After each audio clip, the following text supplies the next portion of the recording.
Okay mga Bessie, andito na tayo at tapos na ang ating preparation for breakfast this Sunday. So ito yung niluto kong keto rice and keto longganisa.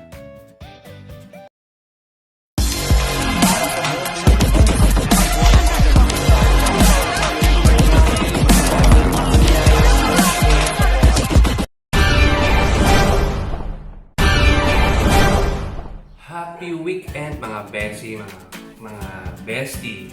Today gagawa tayo ng breakfast. Pagising lang namin. At ito, kagabi gumawa ako ng keto longganisa. So, more on garlic yung ingredient nito. So, titikman natin. Ngayon medyo tumigas na siya sa freezer last night. And katerno nito ay dahil keto diet tayo. Yung kasama ko keto diet. So ito yung isang product ng Ketopi by FK Keto Infinite, yung product nila. So ito binebenta natin to. So yung mga gustong mag-avail nito ng keto rice, ito yung pwede nyo gamitin.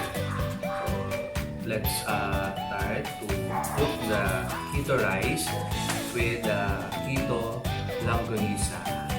My own version. So guys, let's see. Kasi. Ito,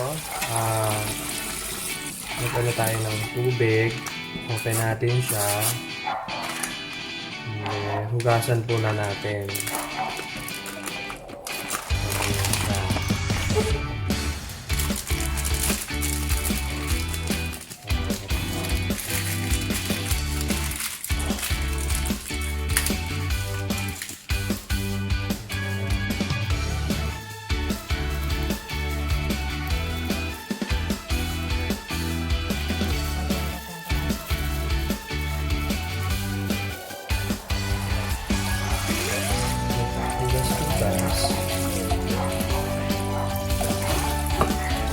Parang rice din siya guys.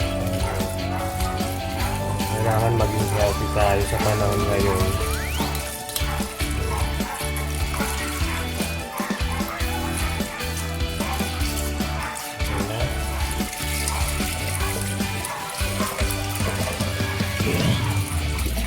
Konti yan. Konting boiled.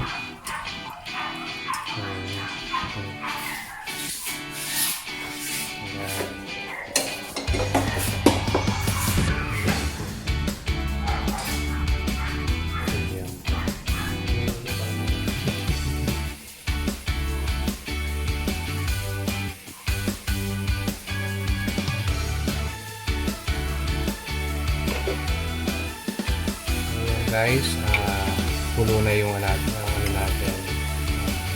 keto rice.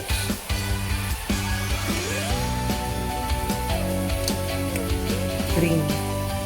Now, i-drain na natin siya. Okay, drain na natin.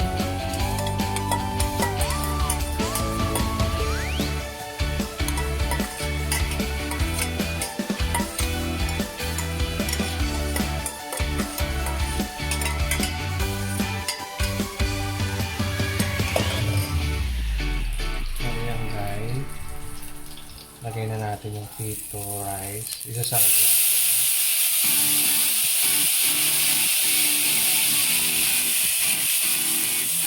Ganyan talaga siya. Tumakaloy siya.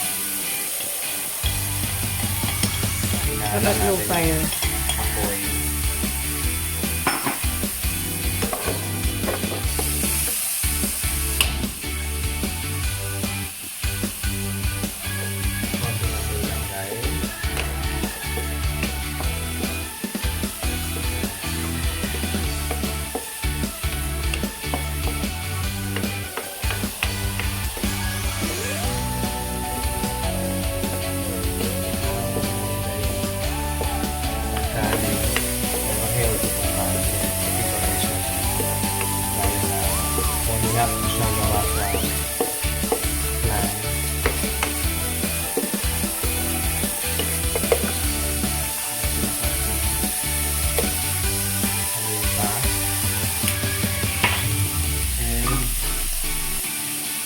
Nakagamitin nyo lang Himalayan salt. Available din po sa Shopito, Kitopi. So, yun. Kailangan natin mag-review guys. Mga best.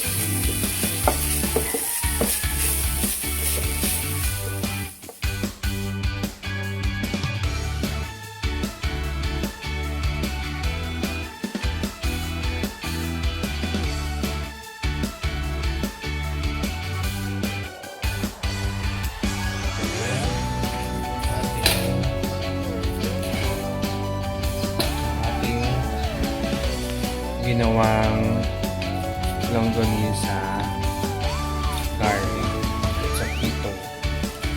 So, walang halong kung iba.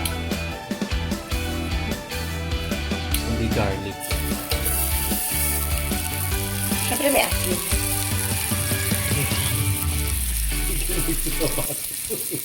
May asin naman talaga yan. Ito ang pepper. Marami yung gawa ko longganisa.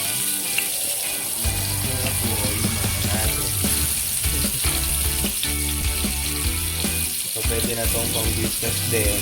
Napangal nyo pagka sumarap Sarap. siya.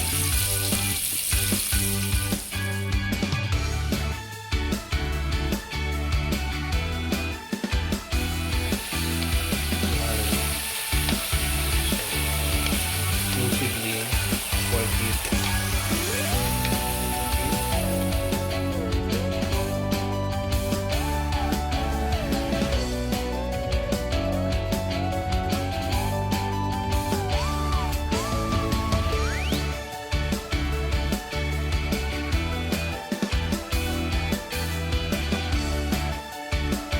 Gagawa tayo ng normal kong ginagawa every morning, which is bulletproof coffee. Madali lang naman talaga yung paggawa ng bulletproof coffee. All you need is 1 cup of water. 1 cup of water. Tapos, syempre, kape. Ako matapang ako magkape. So, 2 sachets. Ganito na yung binibili ko sa SM. Dalawa, mga ganito na para hindi na ako mahirapan magtansya. Tapos yung asukal ko, isang equal gold lang. Tapos ganito na rin yung butter na binibili ko sa SM. Para tansya, hindi na ako magtatansya. Every time may gagawa ako ng bulletproof coffee, isang ganito yung nilalagay ko. And then syempre, Loreen MCT oil na available sa Kitopi.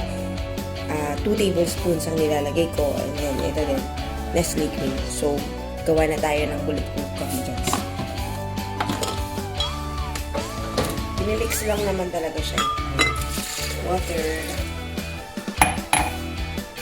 Ito yung aking Loreen.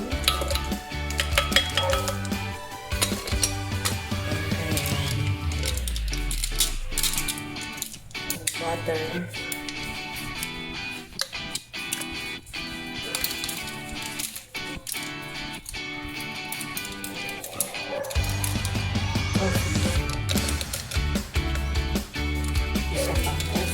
Pero depende sa inyo yun kung gaano katapang yung gusto yung kape. Ako matapang yung talaga ako ng kape. Kaya dalawa.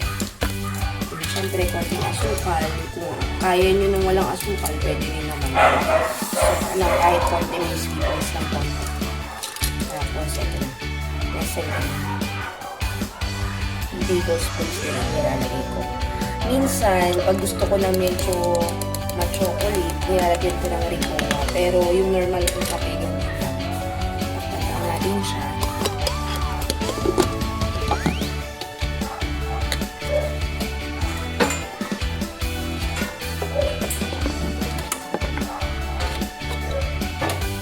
Iba pala yung kasaksak. Spin lang yan.